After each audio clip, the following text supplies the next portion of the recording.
In 2018, Israel began one of the most audacious engineering projects in the Mediterranean.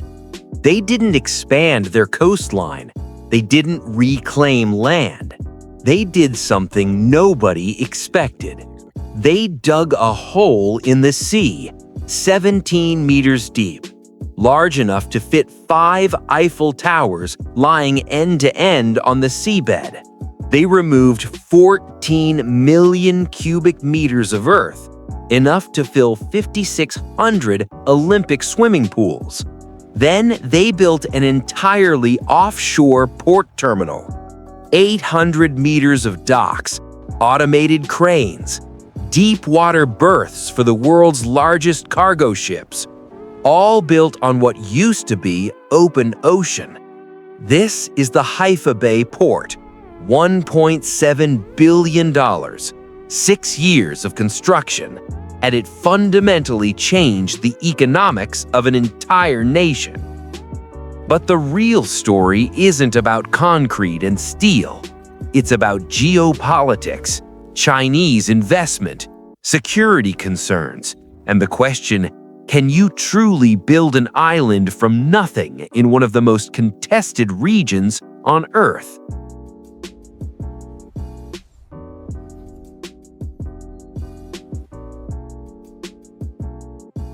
For decades, Israel's maritime infrastructure was trapped in the 20th century.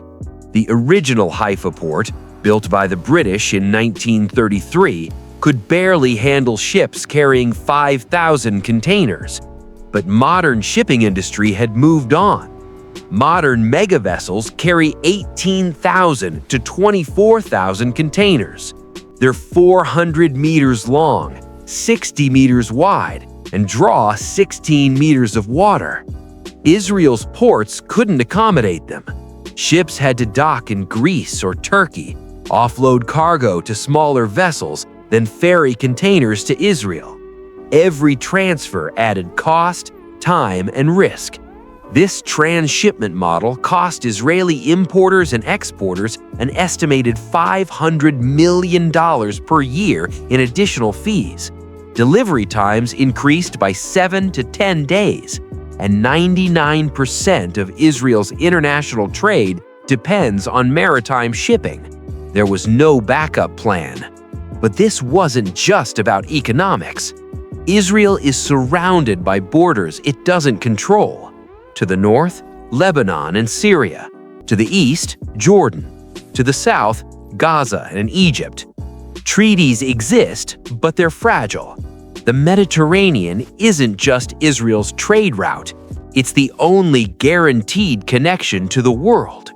In conflicts, shipping companies reroute.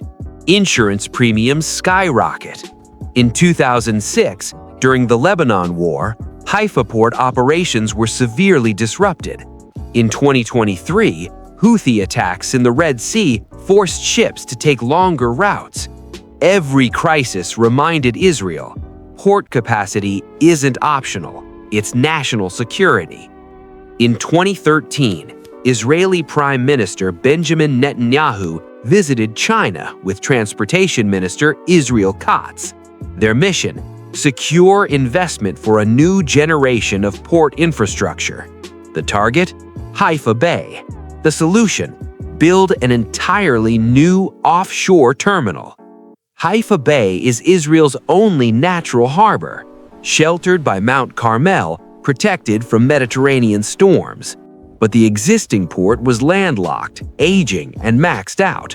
The solution wasn't to expand the old port. It was to build a completely new one, 1 kilometer offshore, on water that was 17 meters deep. This wasn't land reclamation. This was offshore construction in open water. The seabed was 17.3 meters below the surface. Building here meant solving problems no Israeli project had faced before. The first challenge: protect the construction site from Mediterranean waves. Engineers designed massive breakwaters using concrete caissons, hollow box structures, the size of 5-story buildings. Each caisson weighs 4,000 tons. They're cast on floating platforms, towed into position, then deliberately sunk onto the prepared seabed. The Ashstrom Group and Shafir Engineering won the bid for marine operations. They built caissons on specialized floating construction rigs anchored offshore. Each unit took weeks to construct. Concrete curing underwater requires precise chemical formulations to prevent washout. Specialized repair materials had to be developed specifically for this project when damage occurred during installation. Next, excavate the seabed. Dredging vessels removed 14 million cubic meters of sand, silt, and rock to create berths deep enough for ultra-large container vessels, drawing 16+ meters. This material wasn't wasted. It was used to create land extensions and reinforce coastal areas elsewhere in Israel. But dredging 14 million cubic meters of seabed creates ecological risks. Sediment clouds can smother coral and seagrass. Noise from pile driving disturbs marine mammals. Israeli environmental regulations required continuous monitoring, water turbidity sensors, marine biologist surveys, seasonal restrictions during fish spawning periods. The project included artificial reef installations to compensate for disrupted habitats. With breakwaters in place and seabed excavated, construction of the actual terminal began. 800 meters of reinforced concrete quay walls designed to withstand million-ton ships docking. The platform extends 17.3 meters below sea level and connects to the Haifa coast via an access bridge and underground service tunnel.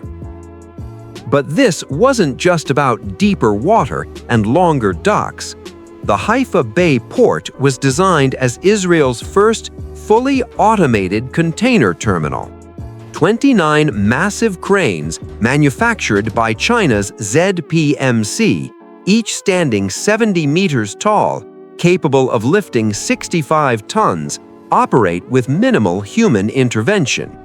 Automated guided vehicles transport containers from shipside to storage yards using AI-optimized routing. Traditional ports require hundreds of dock workers manually guiding every container movement. Bayport's automation increases handling speed by 300%, reduces labor costs by 60%, and operates 24/7 with virtually no downtime.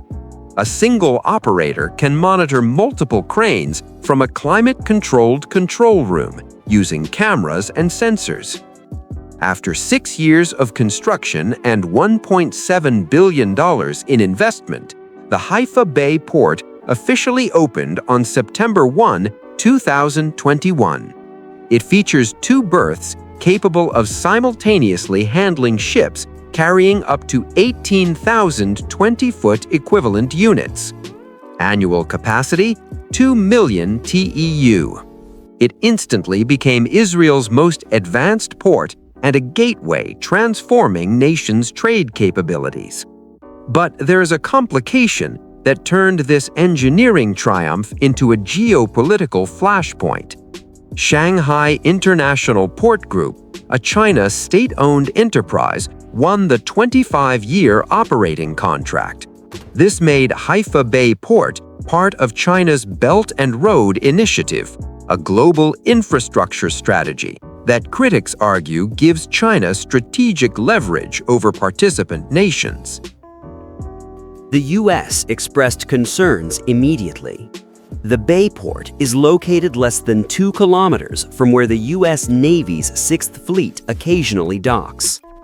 American officials warned that ZPMC-manufactured cranes could contain surveillance equipment transmitting operational data to Beijing via internet connections to Shanghai technical support centers. Israel found itself caught between its largest military ally and its largest trading partner. The impact was immediate. In its first 3 years of operation, Bayport handled over 3 million TEU, exceeding initial projections. Total cargo volume through Israeli ports increased by 22%. Waiting times for ships to berth dropped from 3 to 7 days to under 24 hours. This translated directly into cost savings for Israeli businesses and consumers. For the first time in Israel's history, ultra-large container vessels carrying 15,000 to 18,000 TEU could dock directly. Maersk, MSC, CMA CGM, the world's largest shipping lines, now include Haifa as a main line port rather than a feeder destination.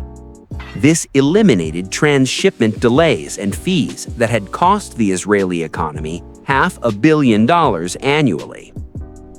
Bayport's success forced competition. The old Haifa port, now operated by the Indian Adani Group and Israeli Gadot Consortium, underwent modernization to compete. Ashdod Port accelerated expansion plans.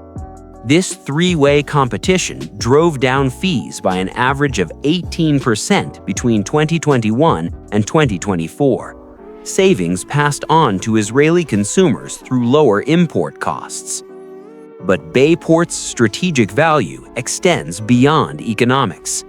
The 2020 Abraham Accords normalized relations between Israel and several Arab nations. Haifa is now positioned as a potential logistics hub for trade between Europe, the Gulf states, and Asia. Goods from Dubai or Saudi Arabia could be routed through Israel to Mediterranean destinations, bypassing longer routes through Suez. The true test came on October 7, 2023, when Hamas launched attacks from Gaza, triggering a multi-front war. Bayport became critical wartime infrastructure. Despite missile threats and security concerns, operations continued with minimal interruption. The port donated armored containers to the IDF, hosted military units, and maintained supply lines when land borders became unreliable. This highlighted a paradox.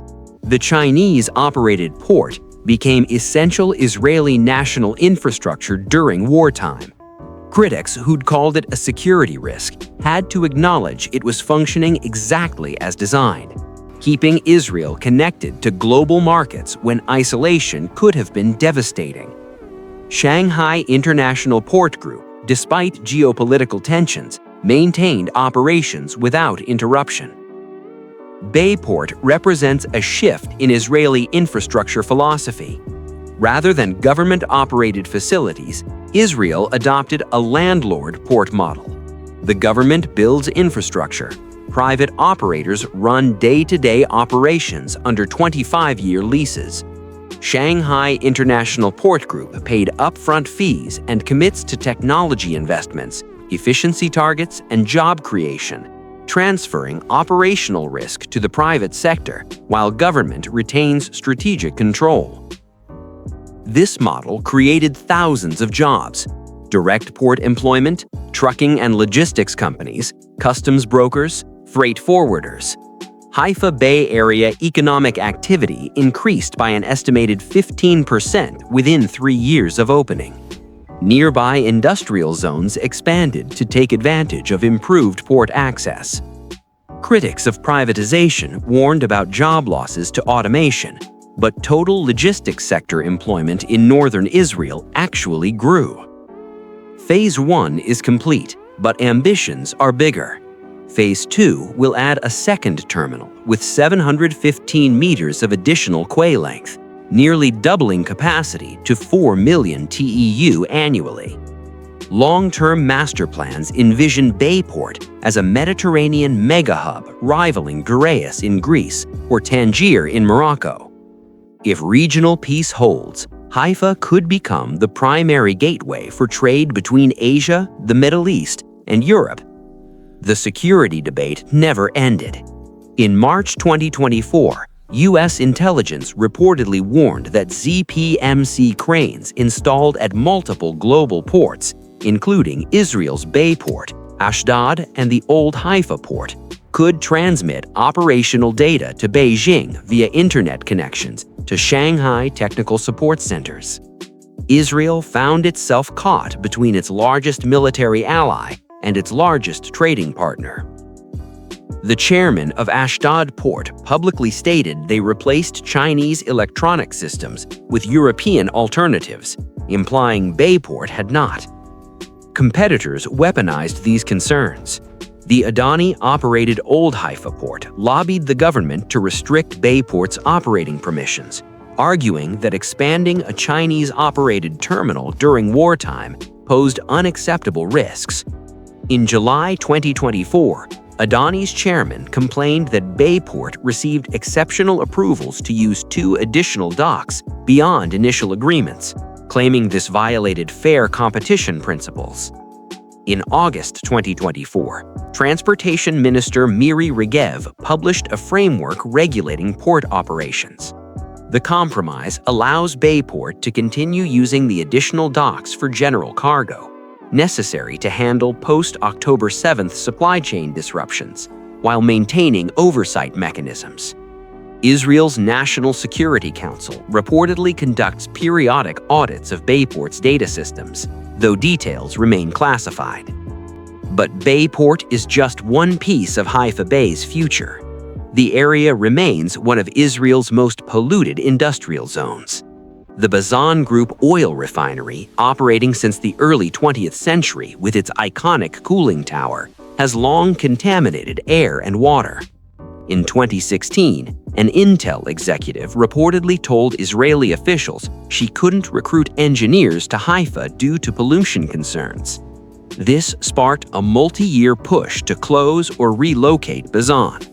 The 2022 Government Decision 1231 outlined a comprehensive renewal. Close Bazan by 2030, remediate contaminated land, create waterfront neighborhoods with canals and green spaces modeled on Stockholm's Hammarby Sjöstad. Bay Court would anchor a transformed Haifa Bay, transitioning from heavy industry to logistics, technology, and urban living. Plans envision 30,000 new housing units and seamless connections between the port and surrounding communities. Looking further ahead, Israeli researchers at the Technion have studied creating a series of artificial islands off Tel Aviv and Haifa coasts, each approximately 1 square kilometer, located 1,000 meters offshore. These wouldn't be ports, but mixed-use developments, residential, commercial, possibly even airport expansions. While ambitious and decades away, they reflect Israeli willingness to literally create land when geography limits growth. So, was the $1.7 billion investment worth it? The economic argument is strong. Savings from eliminating transshipment, reduced port fees due to competition, increased trade volume, job creation. These benefits likely exceed costs within 20 years. But security and sovereignty questions are harder to quantify. Can you put a price on not being dependent on a Chinese-operated port that handles half your imports? The Haifa Bay Port proves something fundamental. You can engineer solutions to geographic constraints. Israel had ports too small for modern shipping, so they dug a hole in the sea, built breakwaters, sank massive caissons, and created an entirely offshore terminal in waters 17 meters deep. The engineering worked, the economics work, but the geopolitics remain complicated. Israel isn't alone in creating land from water. Hong Kong built its entire airport on reclaimed land. Dubai built artificial islands for luxury real estate. Singapore has expanded its territory by 25% through reclamation. The Netherlands has been holding back the sea for centuries, but most of these projects faced fewer security dilemmas. Israel's challenge was building strategic infrastructure, while navigating between superpower competition. Since opening in September 2021, Bayport has weathered COVID supply chain disruptions, Israeli political chaos with 5 elections in 3 years, and a multi-front war in 2023. Through it all, the cranes kept moving, the ships kept docking, the containers kept flowing. Because in Israel, infrastructure isn't optional, it's survival. Israel dug a massive hole in the sea and created an artificial island, not because it was easy, but because geography left no choice. When you're a nation smaller than New Jersey, surrounded by uncertainty, with no natural resources, and 99% of trade dependent on maritime shipping, you don't ask if something is possible. You ask how fast you can build it. And the answer? 6 years, $1.7 billion, and a gateway to the world that nobody can take away. The Haifa Bay Port. From empty ocean to Israel's most advanced port. $1.7 billion, 6 years, and a bet on the future that's already paying off. If you found this engineering story fascinating, hit that subscribe button. We cover megaprojects and infrastructure that reshape nations. See you there.